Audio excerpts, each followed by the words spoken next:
Moving forward తెలంగాణలో municipal ఎన్నికల నామినేషన్ల గడువు ముగిసింది. 2 రోజుల్లో 9276 నామినేషన్లు దాఖలయ్యాయి. చివరి రోజు కావడంతో ఇవాళ భారీగా నామినేషన్లు వచ్చినట్లుగా చెప్తున్నారు. 3 రోజుల్లో మొత్తం ఎన్ని నామినేషన్లు వచ్చాయన్న దానిపై కాసేపట్లో ఎస్ఈసీ అధికారికంగా ప్రకటించనుంది. రేపు అధికారులు నామినేషన్లు పరిశీలిస్తారు.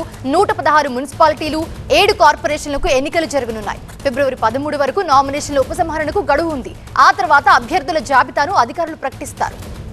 ఫిబ్రవరి 11న ఉదయం 7 నుంచి సాయంత్రం 5 గంటల వరకు పోలింగ్ కొనసాగుతోంది. ఫిబ్రవరి 13న మున్సిపల్ ఎన్నికల ఫలితాలు ప్రకటిస్తారు. అలాగే 16న మేయర్, చైర్పర్సన్ల ఎన్నిక నిర్వహిస్తారు.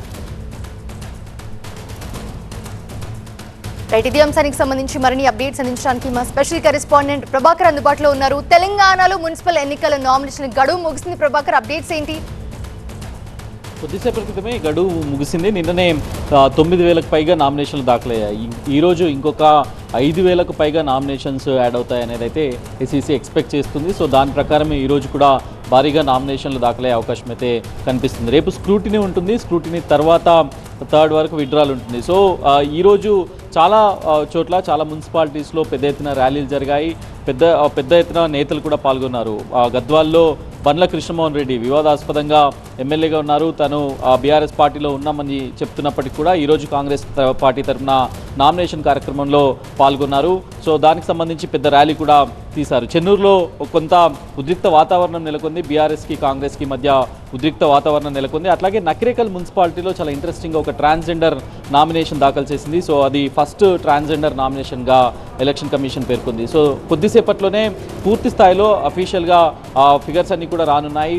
ఎంతమంది నామినేషన్ వేశారు, ఎంతమంది రేపు స్క్రూటినీ తర్వాత ఎంతమంది బరిలో ఉండబోతున్నారు, విత్డ్రాల్స్ కూడా ఉండబోతున్నాయి. కాబట్టి సో ఈ ఫిబ్రవరి 3rd తర్వాత మిగతా క్లారిటీ అయితే వచ్చే అవకాశం అయితే కనిపిస్తుంది. ఎస్ఈసీ చాలా ప్రతిష్టాత్మకంగా తీసుకుంది. ప్రతి చోట కూడా ఎలాంటి అవాంఛనీయ సంఘటనలు జరగకుండా పోలీస్ ఫోర్స్తో పాటుగా స్పెషల్ ఫోర్స్ను కూడా రంగంలోకి దింపుతున్నారు.